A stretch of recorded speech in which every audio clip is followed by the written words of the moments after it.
Zamisli ovo, tanke, zlatno pečene palačinke, blago hrskave po ivicama, mekane i sočne u sredini. Kada ih presečeš, kremasta biljna Nutella se polako razliva, a orasi dodaju savršen hrskavi kontrast. Dobrodošli na moj kanal. Danas ti pokazujem veganske gratinirane palačinke sa Nutellom i orasima. Jednostavne, punog ukusa i apsolutno božanstvene. Za palačinke najprije u činiju sipaš integralno speltino brašno, dodaš prstuhovac soli i sve preliješ vodom. Da se smesa lijepo poveže, dodaješ mleveno laneno seme pomiješano sa malo vode, koja ovdje savršeno zamjenjuje jaje.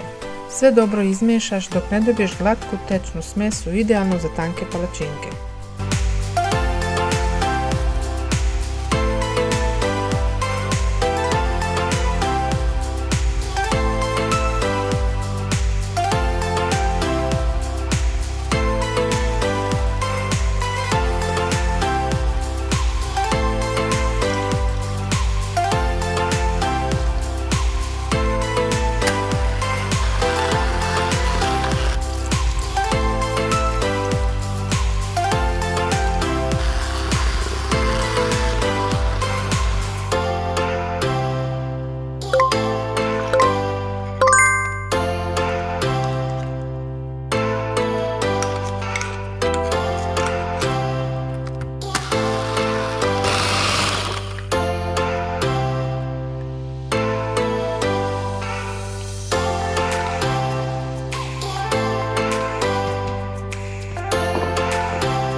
Palačinke pečeš klasično na vrućoj tavi. Ja ih pečem bez ulja, ali ti možeš koristiti malo ulja ako želiš. Brzo se peku, dobiju lijepo zlatnu boju i blago orašasti ukus zahvaljujući speltinom brašnu.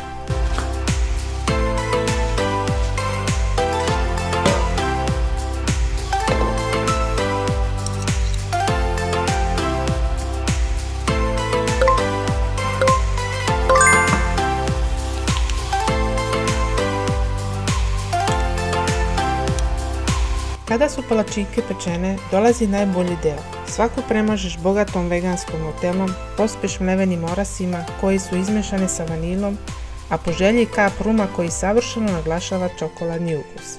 Zatim ih uviješ i složiš u podmazan pleh.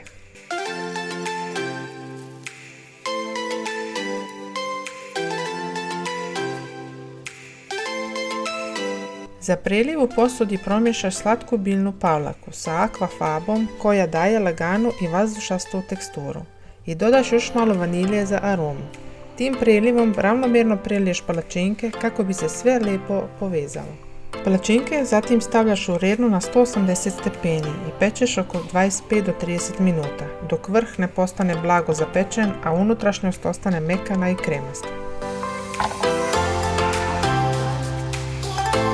Na kraju dobiješ desert koji je nevjerovatno jednostavan, potpuno veganski i toliko ukusan da će oduševiti svakoga. Ako ih još nisi probao, sada je pravi trenutak.